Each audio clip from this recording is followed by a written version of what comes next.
Hello, Susan Rushton, of course, and this is Lifelong English Major. And before I go any further, I want to share with you that this is what I want to do. For years, I had people come in and talk about books maybe once a year. And then I thought, no, this is crazy. We can have, there are thousands of books, millions of books, billions, and billions of people who read. And so that's how I get lots of people come. And so this is Lifelong English Major, about books, etc. And I have a book that I've had for decades by Joseph Tay, T-E-Y, and she's from England. And this is The Daughter of Time. And I can't tell you about it, what it is, but it's fascinating and beautiful, and it helps me, and it would help you. It's fascinating. And so I think Josephine Tay is a wonderful writer, and if you can find something by her, great, especially The Daughter of Time. Okay, so today my guest is Dozier, and you live in Lake of the Pines. And how long have you lived there? I think it's been about 8 years. 8 years. Mm-hmm. And where did you come from? Came from Los Angeles, Marina Del Rey. Okay. And what were you doing down there? I was working among other things. Well, I was working at Sony Pictures. In what? I was working at Sony Pictures. Sony Pictures. Yeah. And they had a special effects division called ImageWorks, and I worked in the finance department for them. Okay. So I loved it. It was good. And what is that? What is that? What, Sony Pictures? No, what you were doing? What I was doing, really, just I was the assistant to the CEO, vice president of the finance department, and he was a wonderful guy. And anyway, I just had a great time working with him. I was assisting him, administrative type stuff. Oh, neat. And Sony is just a wonderful company to work for. Good. Yeah, got a lot of free screenings and you learned a lot. Yeah. Yes, and therefore, and now you're here, and you've acted up here. Yes. And how long have you been acting? Gosh, I've been acting a long time. I've kind of lost count. I went to LA as an ingenue, started there, and started acting and doing all kinds of different things, plays, some TV parts. TV plays? Yeah. And I did some voiceover work. And anyway, I just did everything I could. When you're an actor, you just try to find work and go get it. And anything you want to do. Anything you can. I'll do that. Yeah. Exactly. Yeah. So I did that a long time. Do you have a favorite? I think my favorite role might have been this play called Standing on My Knees. Standing on My Knees. Yeah. Okay. Yeah. It's an unusual one, probably no one's heard of, but I actually played the lead in this play. Oh, neat. And she was schizophrenic. Ooh. Yeah. So she was a schizophrenic. That took some time. And I went and I did some research. I went to a place called Step Up, I believe it was called, where schizophrenics go to get help in Los Angeles. So and I interviewed with the guy who yeah. runs the place and learned about how people act and how they feel, what kind of things they go through. Anyway, so I did some research for the role, and I even knew a friend of mine whose wife had been schizophrenic. So it took some research, and I just loved the role because it was dynamic in highs, real high highs and low lows. Oh, I can imagine. Yeah. So that was really fun to do. How long did that take? I mean, how long were you doing that one? Probably probably ran for 6 weeks. Okay. Yeah. I also produced it. So it was a big job. She produced it. Yeah. Good for you. Yeah. I mean, I just really wanted to do it. And, you get tired of waiting for someone to cast you. And I thought, hey, I'm just going to produce it myself. So I did that. It was a hard work, boy, I have to say. Because you had other things to do. Yeah, I had to learn the script and the part and everything, and we had to be a part of the casting, and I had to do the set, hire someone to build the set and do the set design, and get audience. No wonder that was your favorite thing. Well, yeah. Yeah. I like challenges, things that I can rise up to. So, but it was so hard that I swore that I would never do any producing again, and then I ended up breaking that for something I did here in Auburn. So sometimes you get carried away with things. Have you done that here? Yeah, I've produced here. I produced Vanya, Sanya, Masha, and Spike with my partner Philip Jacques. And who is that? Who is it? Oh, the guy named Philip Jacques. Jacques? He's the one that's videotaping this show. Him? Oh, neat. Yeah, so we did that together, and it was a really great show at PCT, at the General Gomez Theater. So, but once again, a ton of hard work. Yes. Very hard work, but I was very pleased with the success of it. So it was good. Yeah, at least it turned out great. So that's good. Yeah. On this side and that side. Yes, but good. I much prefer being the actor. I much prefer being on the acting side because that's my true And were love. you acting in that one too, or not? Not that one. Okay. The director asked me to be in it, but I thought it would be too much to produce and act. You've been there before. I've been there before, and I'm like, I just want to focus on one thing at a time. So, anyway, so that's. I just So I'm. Yeah, so I did some acting here in Auburn. Yes, you did. I've seen you. Yeah, and also up in Nevada City, Nevada Theater. Yes. So I love this whole area, and there's lots of opportunities here. Yes. So I love certain things I've been involved with, and the people I've been involved with, and community theater is wonderful because it's a collaboration. Everybody's working together on a project, together. So you get to know everybody and make friends, and that's what I like about it too. Because moving here from far away, that big. It was so hard to break in and meet people and make friends and find my way there. But here. Well, I mean, I was there for a long time, so I had a good community I had already built. Oh. But here I had nothing, okay. Nobody, except I think 1 or 2 people I knew up here. Anyway, so it was hard to find my way, but I found that getting involved in acting was the way, because you make friends with all the actors and find out what's going on in town, and it's just that's neat. It's a really great way to segue into a community and find your way.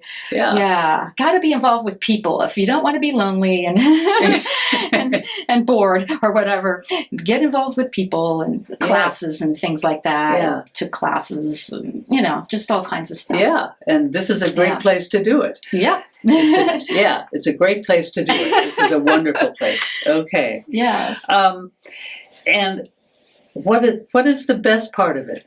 Part of acting? I think the best part of acting is getting into the role, really kind of letting it take you.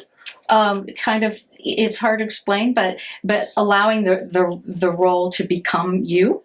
Like becoming a character and being on stage and this is what she would say. This is how she would say it. Yeah.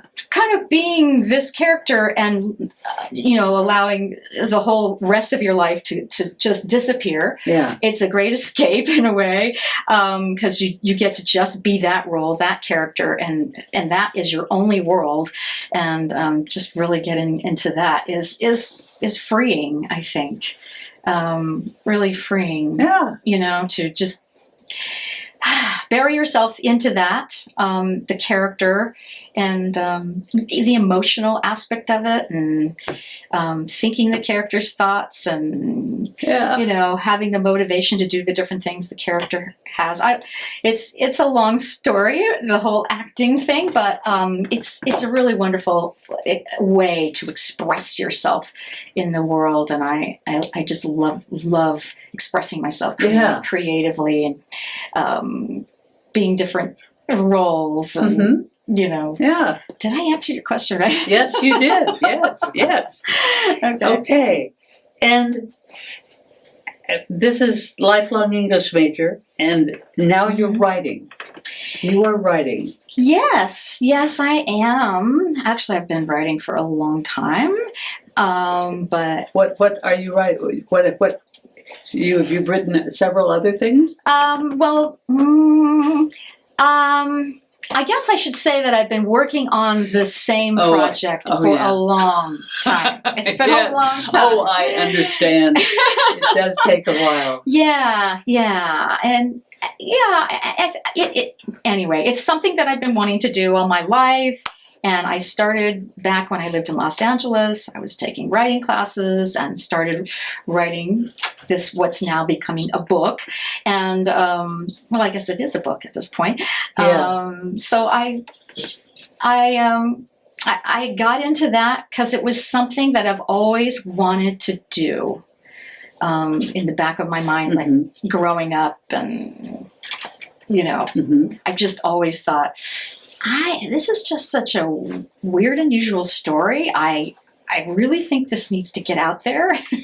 Okay. People need to know about this. So I'm writing basically a coming of age type of memoir. So it goes from my childhood, from like 6 years old all the way to 19. And then it jumps ahead to show what happens later on. Like now.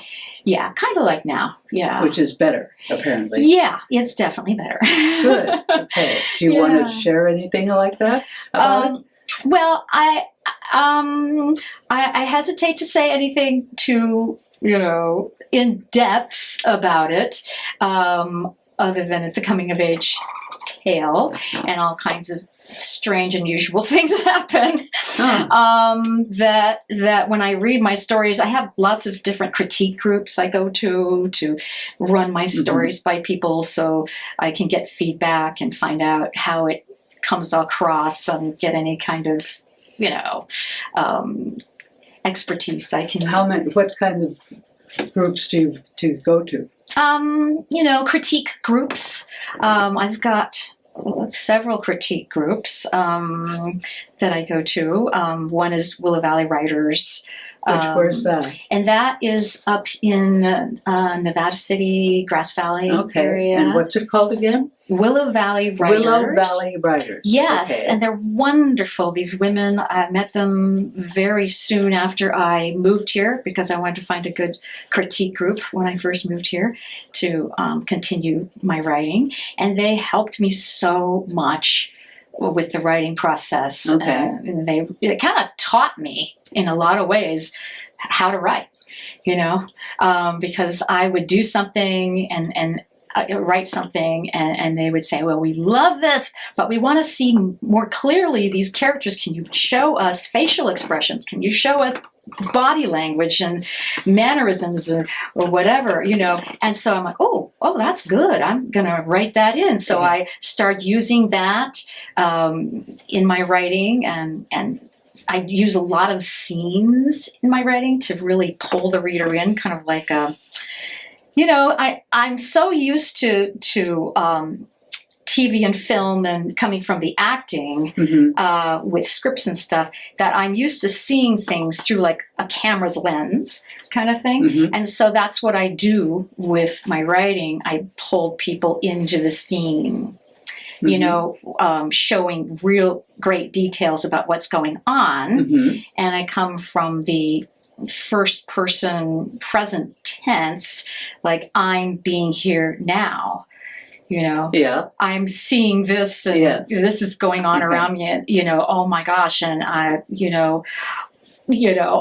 this woman, anyway, it's hard to go through the whole thing, but you know what I'm talking about because you're a writer. I just, make it like I'm drawing people into a scene. They're actually seeing like a scene in a movie. Oh, nice. When they read my stories, and they get sucked into the scenes. It's mostly scene driven throughout the whole thing. I'm remembering a book I read when I was 17 or 18, and this, I found myself not reading. Mm-hmm. But I was just seeing it. Right. And it was written so well that I wasn't reading anymore. It was just. You were just in it. Yes, absolutely. There I was. Yeah. And I always hope that I can do that myself when I write. Right. Sometimes I can, and sometimes I can't. Yeah, it's like when you watch a movie, you're really in it. You're really there. It doesn't feel like you're separate from... If it's a good movie. If it's a good movie. Same thing with plays. Yeah. You feel like you're really there. Yeah. But, I think a bad play is way worse than a bad movie. But good it's tough plays for everybody. Good plays are better than movies. Way better. Yeah. So, yes. Anyway, so it's kind of cool when you escape into that story or that movie or that book or whatever, and that's what takes you away. And and that's what I like about acting, is that I feel like I'm really in it. Yeah, and it feels so good when that happens. Okay, so do you, since you're an actor, do you think your book might be sometime playing on stage? Well, that would be a wonderful dream. I mean, I would love for it to be on stage or film. I mean, I have seen it in my mind's eye on film. Have you? Oh, well, okay. I don't know why. I guess because of the scenes. They kind of bring you in, and I've got a lot of pop culture and in there, and lots of, music, different, pop hits type stuff throughout my life. Okay. And so I could just hear the soundtrack, playing. But of course, that would be a wonderful, wonderful thing to happen. Sure. But I'm everybody would want. Of course, who wouldn't want that? But I just. For right now, I just want to focus on getting it published. Yeah. That would be a great first thing. Do you know when it's going to be done? I mean, right now I'm kind of sending it through to beta readers because I want to get more feedback on of the whole thing. Like right now, as of now, my critique groups are great, but they're only reading one chapter at a time, and they may have forgotten what happened last chapter by the time they get the next one or whatever. So they don't have that experience of reading it all the way through for consistency and all that stuff, and how it flows and all that. So I really want some people to read it from beginning to end to really give me some feedback on if there's anything missing, or if I need to add more about something, if there's anything confusing, if there's just whatever they might have feedback on, or they might just say, wow, I think it's ready, or whatever. It's perfect. So sure, that would be great. But I mean, I think things can always be improved. I'm never kind of... Yeah, I understand. I'm never satisfied with things. It's like I want it to be better no matter what it is. So I'm always interested in if people have feedback for me and what I can do to make it better. And you've sent this to what? To what group? I call it beta readers. Beta readers. Yeah, it's like people who are sample readers out there in the world, but you choose them from people Okay. usually. I mean, they actually have beta readers online. They have websites you can go to where you pay people to be beta readers for you. But I think, I might as well use people I know who've already told me they like to be a beta reader. So I've got a few of those people that I'm going to send it to next and get some feedback. Okay. find out what the whole thing is like, Okay. for Yeah. them. So that's the next step, beta readers. I've already had an editor look at it, so that's kind of a beta reader too. Yeah. And anyway, so then the next step would probably be Okay. What is tougher? Writing, rewriting, or trying to sell your book? oh boy. That's a tough question. I don't know. I think trying to sell the book, because you're already doing the writing and you're used to the writing, you've been doing it a long time, Yeah. and rewriting or You're editing in there your by book. yourself and doing it. Yeah, it's like you're in your little Yes. cubicle, working on this thing for a long time, and it comes naturally, but trying to sell it, that's sort of like an alien thing. Like, you don't know much about that aspect. Yeah. Like, how do you go about doing that, Uh-huh. and you have to do a lot of research and have people help you and find out, what do I do for second, third, and what websites do I need to go to, what anyway, there's lots of different things. So hopefully if you've got a good publisher, they can help sell your book. Sure. So that's the ideal. Yeah. So that would be great if I could get something like that. Have you figured out a title? A title. Have you figured? Oh gosh. There's so many different titles, and I understand. I'd rather not say. And somebody told me that if you have an agent or a publisher or whatever, they would probably want to have say on the title. So I'm just gonna, just let that go for now. Okay. But, Alrighty. I do have ideas, but I'm just not gonna worry about that right now. Okay. So many other. Are you reading other things? Do you have a book you just love? Well, I just read a book called In Pieces by Sally Field, and it's really beautifully written. It's a memoir. In Pieces. Yes, it's her memoir of her life, and just beautifully written. I really aspire.